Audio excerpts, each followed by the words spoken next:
Welcome, everybody. I am with my dear friend Keith Mitchell, and we were just talking about something extraordinary, and that's about being a student and being humbled by change and relearning.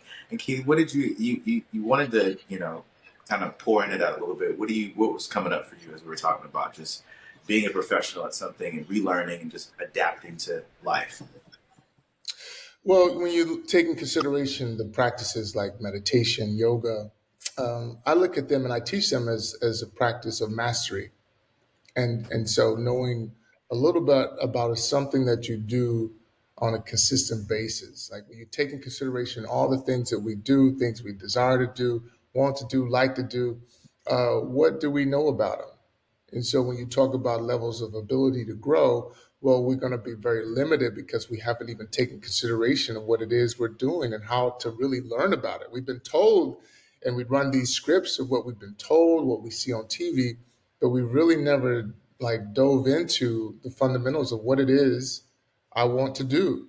And it's perfection. You mentioned what you're learning from the standpoint of developing your podcast, which congratulations on that. And these are just fundamentals that remind us in a sense of learning and being open. And you mentioned humble. It's a beautiful thing. It is, and it's this like little reminder to stay open to change and not be fully needing to invest in one way of being or one framework, and it allows you to see the world differently, knowing that okay, I thought that I could only be doing this and only see my life going one way, and then life says, well, what about this way? And it's like, okay, never thought of that.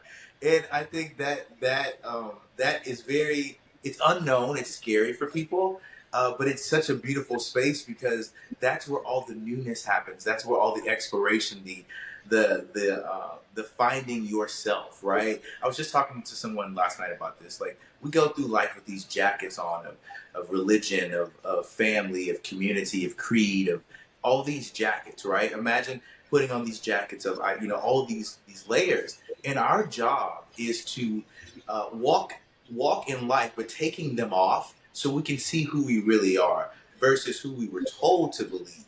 And so walking in the framework of okay, this is why I did this, and I walked this way because I was told this. Now being open enough to receive this newness, now I can take all this old stuff off, but and then walk into that. But if I'm still carrying all these old identities, these jackets, I don't even have access to that. It's because it's so heavy. People are tired and bogged down because of wearing these ideals that are not even fitting and doesn't allow them to go to the next stage in their lives. Yeah, and if I just for people who are listening to ground the information to make it more tangible, talking to a stranger, learning how to have conversations, how to breathe Yeah. in the midst of your conversations when you find yourself getting emotional, how to slow down your heart rate to balance your emotions, to stay open, uh, simplicity, how to eat, why do I eat, what my purpose is for eating, training. And when you begin to realize and why, when you take into consideration our whole institution of education, of how we know it, is we go and find that one thing that we're supposed to be good at. And we focus on that and we develop that. But then the rest of our life kind of is on a decline. Right. It's Right. what's so interesting with football, what I learned in football, every phase of the game, from the warm up to even the pre meal, everything is practice. Mm. Everything is practice. And not only is it practice one time, that one year, each year we come back to it, we do it all over again. Practice the fundamentals. And I feel really in the makeup of the human in this dynamic, in this diaspora, we don't have that fundamental. We don't ever. I feel consciousness is right surpasses of man and woman. And when we come into this understanding, you can call it enlightenment, but it's really just understanding of what it is I'm here to do, what it is I've experienced. How can I calculate and reflect on what I've experienced to allow me to navigate in a way that I can get the better aspect or the winning aspect, I like to call it and consider it, of what I want. How can I win? Yeah, yeah, I love that. Speaking of Hmm. winning, when you were in the NFL, I think it was in Pro Bowl. Was it 10 years? 8 years, 10 years? Yeah, 8 years, 8 years. Yes. So when you were playing, it was three teams. I think it was the Saints, Texans, and uh, the Jaguars. the Jaguars. Yeah.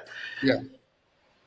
Was it learning new? Was did you see humans behave the same regardless of what team you're on? Like the same type of mentality as okay, here's what it takes to succeed, regardless if I'm playing for the Jaguars, the Texans, or like these are foundational principles to just winning. Yeah, what limits a team and its ability to win or lose, because winning is such a challenge. Just like in anything in life, it's a challenge to win. So it takes a clear communication. It takes a new culture. Culture is what the definition I consider culture is what you do. And so from that, what I do, is it constructive or destructive? And so in all facets of our life, even as I look at the completeness of, and I know I'm going on a tangent, but on the completeness of love, well, love may not be attainable for us in this part of our venture of life. Yeah. However, but if I can uh, create a concept of allowing everything I do, or majority of the things that I do, be more constructive to my development or my insight or my growth and development of my being, well, then Mhm. that can take me to the opportunity to love myself. You know, love is Okay. a complete concept, and I feel in some cases we have to give ourselves some low hanging fruit to attain.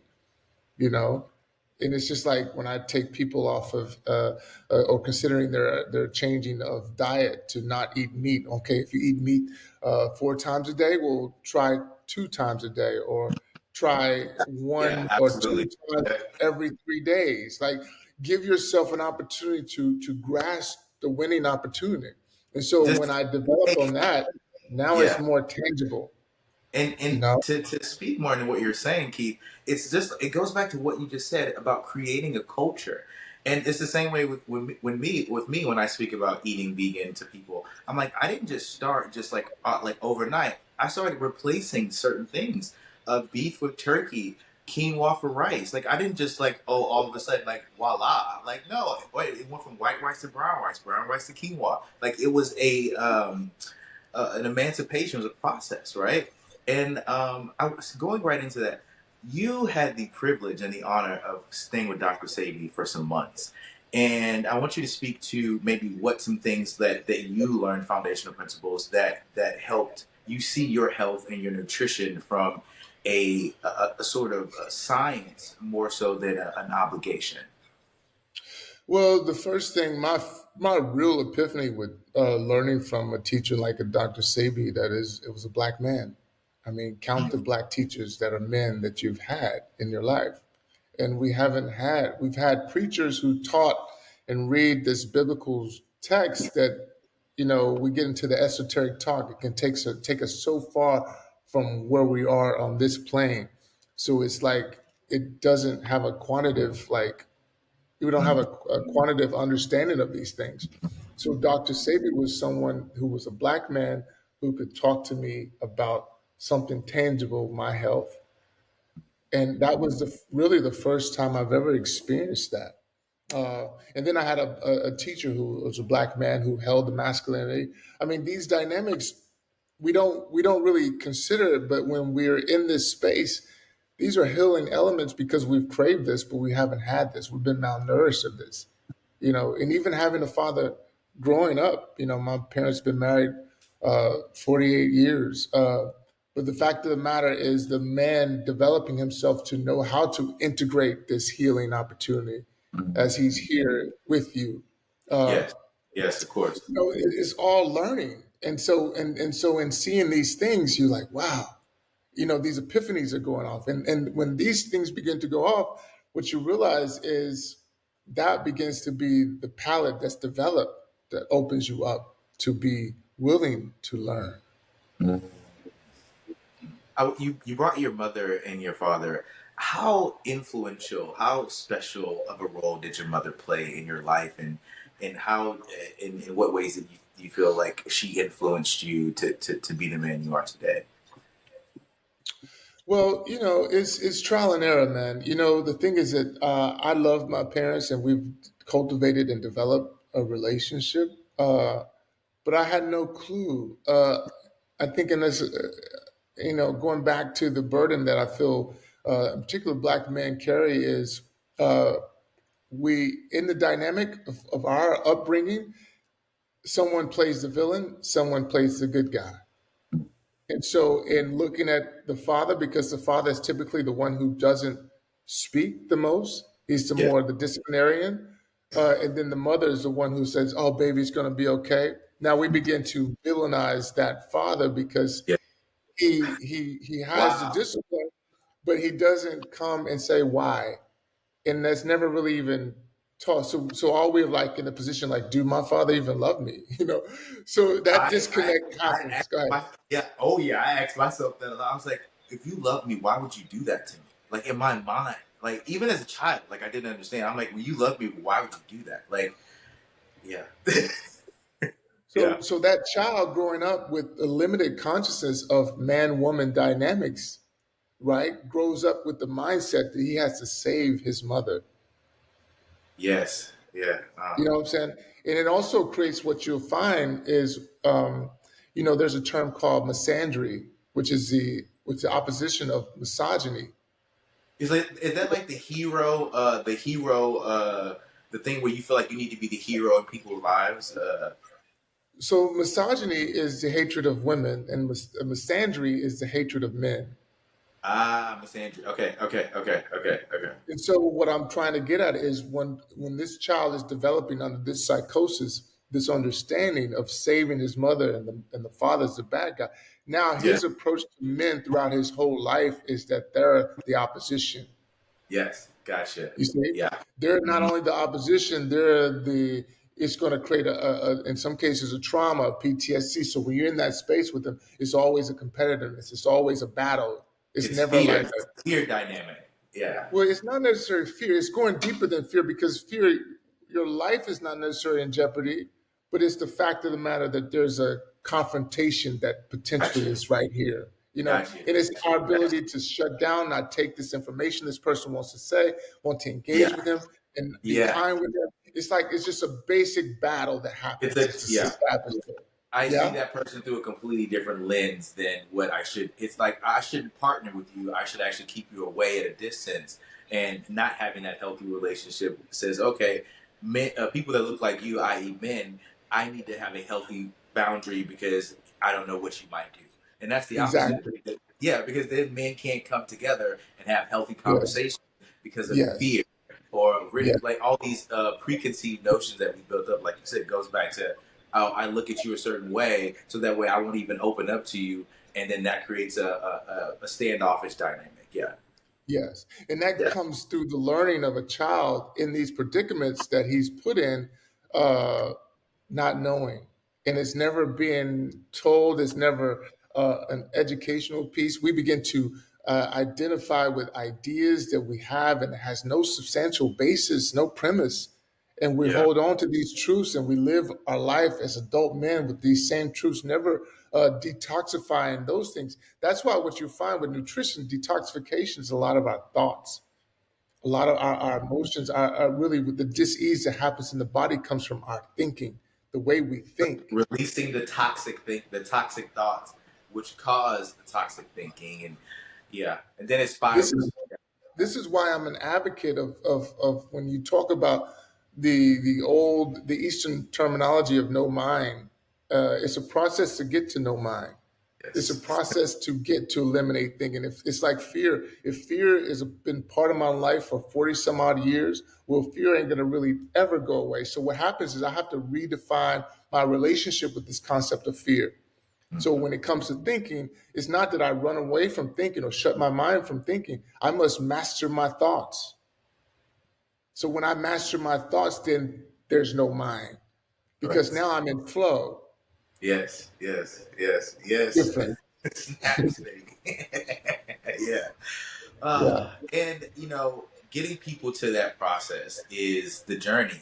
Walking people back home. A friend of mine said that the other day. Like I think we're all just doing that. Um, what got you on your spiritual path? Like, how did you go from NFL pro to walking, from catching, catching balls to now catching, the spirit of enlightenment? Like, completely. Where do you where do you think the shift happened? And like, yeah, Well, because I was on the defensive side of the ball, I was more or less not necessarily catching. I was more or less knocking people out. That was my job. I grew up in a very strict household. My father was very military preacher, so I grew up with that mentality, and so I was raised perfect to be in an element such as football. yeah, Um, but to be honest, also socially speaking, I feel we gravitate to things that we feel that are again the low hanging fruit that makes us feel substantial, makes us feel we crave to have attention, we crave to be loved and looked at in admiration. I feel, and this is what uh, uh, prompts us to do things. It's not good or bad. It's just again in the mastery of ourselves, we must just identify the moves we are looking to make and why we're looking to make them. And so, in that case, not knowing and growing into the shoes of knowing, uh, I chose football because girls like athletes. I chose football because yeah, you have a teammate setting, so I had friends. yeah, And then when I began to be really good at, I was celebrated for it.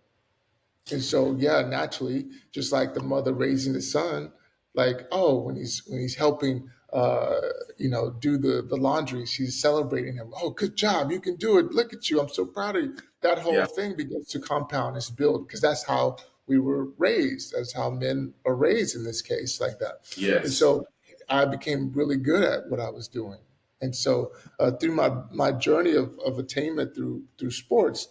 The body is only is the bones I have are no different. They're not Superman bones. The body can Well, only if you take so can't much tell the punch. kids that are coming to see you that, Keith, they don't think that. Yeah, the kids that watch NFL players. I remember going to see my cousin Tony Brown. So me and you have such a similar background. I grew up in a football family. My cousin Tony Brown played for the Houston Oilers and the New Orleans Saints, and so I used to go and watch Warren Moon for practices. They used to let us come in and watch, and so for us, we thought you guys were Superman. Like, and so I got into football. I'm like, okay, I'm going to the NFL too. Like, I'm literally okay. I'm like you. I got my whole identity from being a football player. Like you said, it was the girls, the attention, how teachers like, oh, aren't you a football player? And I'm like, oh god, like just the admiration and the kudos you get from being in sports. And like you said, you do have an identity kind of wrapped in that. So go, please continue. But we did look at y'all like super. yeah. Well, to balance the conversation to the women out here, there's no big boned people either. So just bringing it back to a collective across the board, we're dealing with the same bones throughout. They're universal. So now my body says, hey, I can only take so much punishment in this existence, in this body, as you've taken care of it thus far.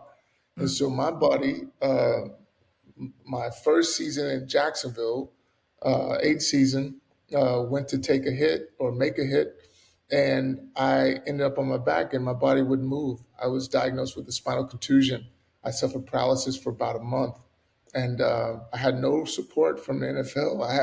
I had to figure it out myself. And not that I was even looking for support, but the thing is, it's like if you had blindfolders on and you're just kind of reaching in the dark for like what it is I need to be well without the traditional route. And the reason why I didn't go to the traditional route and immediately is because I had experiences with them. They wanted to cut on me for a hernia that I didn't have a hernia. I had a pulled groin. I'm like, what? So I'm like, and even with my neck, with breaking my neck, they were like, well, this is experimentation. I didn't want to be experimented on. I'm not a lab rat. I will actually no. Yeah, I get that. I'm sitting here getting emotional because Keith, I would have been so angry, and I would have been so angry because I'm like, I'm giving you guys my life, and what do you mean, like what, like, and so for you to be able to like walk through that with grace, like wow, like yeah, wow, Well, it wasn't grace initially. I've learned to be at grace because when I have the chaos within me, I'm carrying that burden, and I don't want that burden. My Hmm. goal is to just, as it is now, to this day, even to continue to go and make strides in a more constructive way, you Yeah. know, and those things that have happened to, I can't relive that. Right. I can't redo that, and I Yeah. can't dwell on that. I have the life that I have before me, and I want Yeah. to enjoy that peacefully. And so Mhm. I've worked through that process. This is why it's always all learning. So, Yeah. but in that journey, it was challenging. It was difficult. I didn't know if I was going to make it. I mean, you talk about suicide. You talk about all the things that you could think about in the mind. I went through it for years, and however, the things that I gravitated to, luckily, I don't even say luckily, intentionally, were things that saved my life. Whether it be Mm. the people that I would bring into my circle or the teachers that I would search all over the world, like from Layla, Africa, Dr. Sebi, to Dick Gregory, to the Yeah. best yoga teachers around, to the ashrams in India and Nepal, to studying the somatic healing NLP for 8-9 years, to take all the yoga certification, meditation certifications for so many years. It was to save my soul, save myself, you know. And my And question: did you know? Such a great, like, just absorb that for a second. Did you know that you were doing that while you were doing it, or did you realize it after it was happening? Because for me, I thought I was doing it just for myself, but I realized it was so much bigger than what I thought. I thought I was just getting information. Yeah, I thought I was getting information. I didn't think it was going to like change me like that. I thought I was just, oh, I'm just gonna research. yeah, I think simultaneously it was happening because we're going through the process, but at the same time we're integrated in the process. So we're having conversations with people constantly, whether it be my mother, family members, Yeah. friends, and so I'm integrated into it simultaneously. And as I'm learning stuff about myself, I'm like, oh, that sounds like what I just experienced. Maybe not going into that detail, but I'm giving the potential solutions of what I did, and maybe they can consider it or implement it in their own way. So it was kind of, I was seeing that just flow through me. I mean, people call it a channel, people call it a vessel. And this is Right. what, how that makes sense, to be the vessel that it just travels, the information travels through you to the next person. I think it was more or less like that. Mhm. I think that's exactly, I resonate with that so much. I think that it's not something that I necessarily understand. It's something that I've come to evolve in. Yes. Yeah. Evolve to. Yeah. Yeah. Yeah. I love that. I love that. Yeah. I wanted to ask you, what do you feel like your message now is to the world as you tapped into these different healing modalities, as you have, like you said, you have the certifications, you have the teachings for food with Dr. Sabi. What do you think now you get to do with this, and what are your plans now, seeing that you have all these foundational principles? Well, what's interesting is, you know, it's that saying, you never get a second chance to make a first impression. And so what you find is when people identify you, it's like the ability to grow from their identity of you is like gravity. You're going against a whole different fundamental that we had never really been measured. And so when Yeah, they see you as a football player, it's what they kind of like, this is all you can do in their that's all mind. you can do. Oh Yeah. Lord, have mercy. Yeah. And so we're breaking those neural nets of people when Yeah. I'm engaging with them. In a lot of cases, it's even a celebrityism in some cases. And so it's just coming to take all those layers away and to realize the information that I want to share with you, the reasons I Not would as want to share. not in the frame that you see me through the frame in which I'm presenting the information. Yes. Yes. I feel So a like lot of people, go ahead.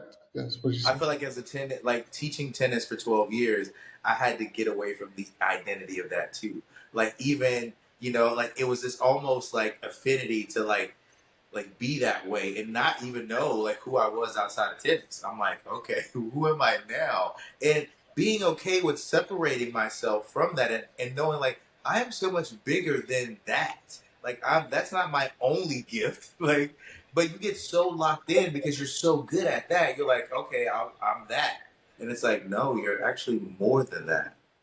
Yeah, and even to make it simple, a little bit more simple to us as we are when we're reflecting on ourselves, studying ourselves, as we see our parents, and as our parents see us. You know, you're still the baby. You know, you're not the man in their eyes. We're still biased to them and their patriarch and their matriarch of who they Yeah, are.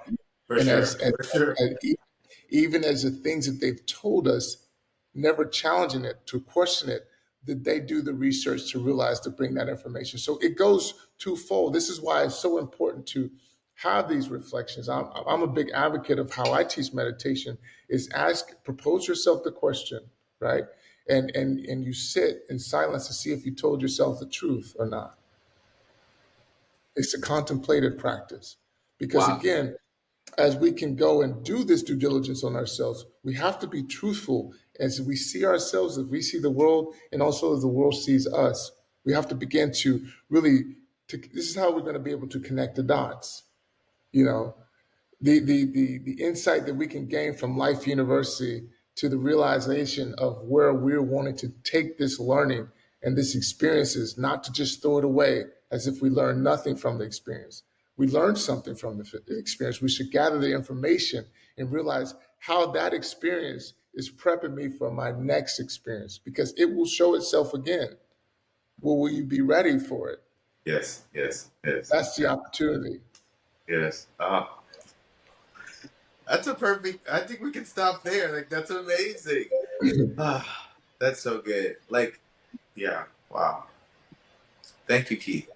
Thank you. Thank you. For Thank you. sure. For Thank you sure. for sharing your heart. Thank you for sharing your time. If you can tell people where to find you, that'd be great. And I'll give you some time. Yeah, my website is keithmitchell59.com. My Instagram is keithmitchell55. I have a book coming out, the Mindfulness Playbook. That's some of the basic fundamentals of what we kind of covered today, but we'll go a little bit more in depth. You know, just it's just paying forward the life that I've gotten the opportunity to live and give some insight in a different way. And I love to simplify these esoteric terms to make them more tangible so we can have a direct implementation, like to use it right now, you know, because we don't have, you know, I'm an advocate of teaching a practice, not a hobby.